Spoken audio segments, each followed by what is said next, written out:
आज का हमारा विषय है लिंग। हिंदी व्याकरण में लिंग से क्या अभिप्राय है, चलिए जानते हैं। लिंग का क्या मतलब है। शब्द के जिस रूप से उसके पुरुष या स्त्री जाति के होने का पता चले उसे लिंग कहते हैं।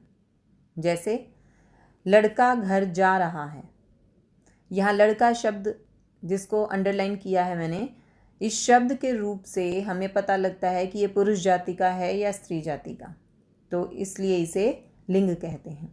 मम्मी घर आ गई हैं, तो मम्मी शब्द से हमें पता लगता है कि ये पुरुष जाति का है या स्त्री जाति का, तो इसलिए ये दोनों शब्द लिंग कहे जाएंगे।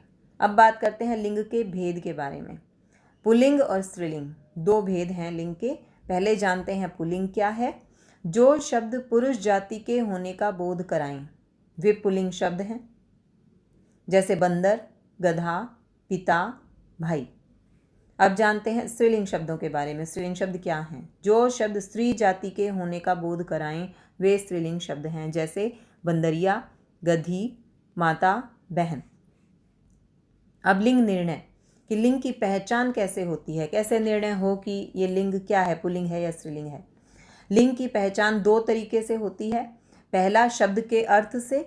जितने भी इस धरती पर जीव हैं उनसे संबंधित सभी शब्दों का लिंग निर्धारण उनके अर्थ के आधार पर होता है।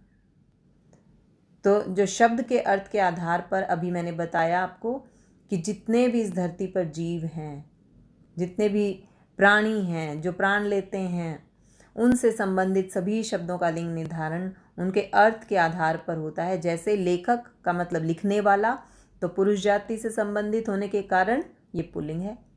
लेखिका, लिखने वाली, स्त्री जाति से संबंधित होने के कारण स्त्रीलिंग शब्द है। अब दूसरा तरीका है लिंग निर्धारण का, शब्द के रूप से। जितनी भी निर्जीव चीज़ें हैं धरती पर उनसे संबंधित शब्दों के लिंग का निर्धारण व्याकरण के नियमानुसार और लोक परंपरा के अनुसार होता है।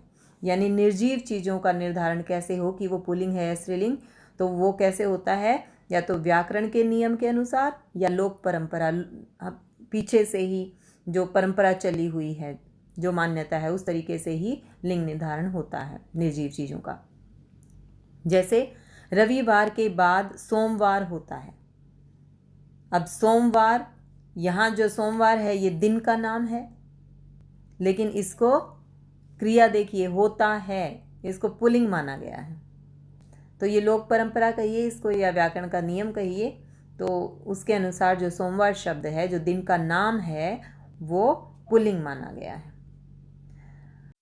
अब जानते हैं कि कौन कौन से शब्द जो निर्जीव हैं, अप्राणीवाचक हैं, पुल्लिंग रूप में प्रयुक्त होते हैं। सभी दिनों के नाम, सोमवार, सातों दिनों के नाम, सोमवार, मंगलवार, बुधवार, ये सभी पुल्लिंग माने गए हैं। महीनों के नाम, जो हमारे देसी महीने हैं, वो ज्येष्ठ, श्रावण, बैसाख और जो भी महीने हैं वो सब पुल्लिंग रूप में माने गए हैं। फलों के नाम, केला, संतरा, सेब, तरबूज। वृक्षों के नाम, नीम, आम, अशोक, पीपल। अनाजों के नाम जैसे गेहूँ, चना, बाजरा। विशिष्ट स्थानों के नाम, पुस्तकालय, विद्यालय। देशों के नाम, भारत, अमेरिका और सभी अन्य देश, एक श्रीलंका को छोड़कर। पर्वतों के नाम, हिमालय पर्वत, नीलगिरी पर्वत। धातुओं के नाम, सोना, पीतल, लोहा। ये सभी जितना भी मैं नाम यहाँ ले रही हूँ ये सभी पुल्लिंग रूप माने गए हैं इनके। तरल पदार्थ, घी, पानी, तेल, दूध।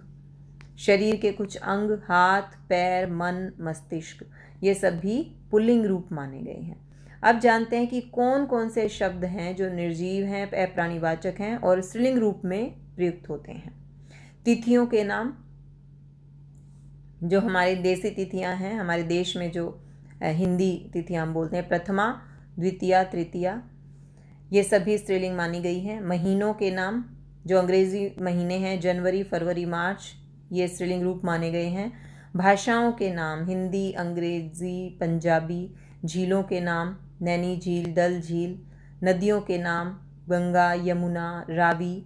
बोलियों के नाम, पंजाबी, हरियाणवी। आभूषणों के नाम पायल, माला, अंगूठी। कुछ खाने की वस्तुओं के नाम पूरी, सब्जी। बर्तनों के नाम कटोरी, चम्मच, थाली। तो ये सब स्त्रीलिंग रूप माने गए हैं। समूहवाचक शब्द हैं सभा, टोली, भीड़, सेना। ये जो है ये समूह को संबोधित करती हैं। तो ये भी कुछ ऐसे शब्द हैं जो स्त्रीलिंग रूप में माने गए हैं। कुछ पदबोधक शब्द उभयलिंगी होते हैं। पदबोधक का मतलब है जो पद का बोध कराएं, जैसे प्रधानमंत्री, गवर्नर, राज्यपाल, मुख्यमंत्री, राष्ट्रपति। तो ये जो शब्द हैं ये उभयलिंगी हैं। ये पुल्लिंग स्त्रीलिंग दोनों के साथ प्रयोग होते हैं। ये एक ही शब्द में मतलब पुल्लिंग स्त्रीलिंग दोनों मानेंगे हम इनको। अब कुछ पुल्लिंग स्त्रीलिंग शब्दों के उदाहरण देखते हैं। छात्र, छात्रा। प्रिय, स्त्रीलिंग शब्द बनेगा प्रिया। पुत्र, पुत्री। तो आप देख रहे हैं कहीं पुल्लिंग से स्त्रीलिंग शब्द बनते हुए सिर्फ आ की मात्रा लग जाती है, और जैसे पुत्र से पुत्री हमने बनाया तो बड़ी ई की मात्रा लगने से स्त्रीलिंग शब्द बना है। बकरा, बकरी। नाना, नानी। दादा, दादी। बूढ़ा, बुढ़िया। यहाँ आप देख सकते हैं कि बूढ़ा से जब बुढ़िया बनाया है तो ईया जुड़ के स्त्रीलिंग शब्द बना है। चूहा से चूहिया। सेठ से सेठानी, यहाँ बिल्कुल अलग है। सेठ से जब हमने स्त्रीलिंग शब्द बनाया तो आनी जुड़ा है। नौकर से नौकरानी। शिक्षक से शिक्षिका। तो ये एक बिल्कुल अलग ढंग है कि शिक्षक से जब स्त्रीलिंग शब्द बना तो शिक्षिका, इका जुड़ गया है। अक से इका हो गया है। गायक, गायिका।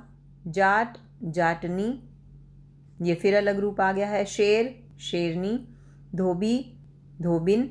यहाँ देख रहे हैं धोबी में बड़ी की मात्रा है, लेकिन धोबिन जब स्त्रीलिंग रूप इसका बनाया है तो धोबी में इन जुड़ गया है। पुजारी, पुजारिन। ठाकुर, ये बिल्कुल अलग रूप है, ठकुराइन। पंडित, पंडिताइन। बलवान, बलवती। श्रीमान, श्रीमती। वान से वती, मान से मती हो गया है। नेता, ये बिल्कुल अलग रूप बना है, नेत्री। वक्ता, वक्त्री। उल्लू, मादा उल्लू। जब उल्लू बोलेंगे तो वो पुल्लिंग रूप माना जाता है, तो उसका स्त्रीलिंग रूप बनाने के लिए हमें मादा शब्द जोड़ना पड़ेगा, मादा उल्लू। मच्छर, ऐसे ही मच्छर बोलेंगे तो पुल्लिंग माना जाएगा, मादा मच्छर। नर मक्खी, मक्खी। तो सिर्फ मक्खी बोलेंगे तो यानी स्त्रीलिंग रूप हम बोल रहे हैं, तो नर मक्खी उसका पुल्लिंग रूप। नर चील, चील। पिता, माता। पुरुष, स्त्री। पति, पत्नी। बैल, गाय। बिलाव, बिल्ली। तो इस तरीके से हमने ये कुछ उदाहरण पुल्लिंग से स्त्रीलिंग रूप देखे कि कैसे रूप बदलता है पुल्लिंग से स्त्रीलिंग बनाते हुए, और अलग अलग तरीके हैं पुल्लिंग से स्त्रीलिंग बनाने के।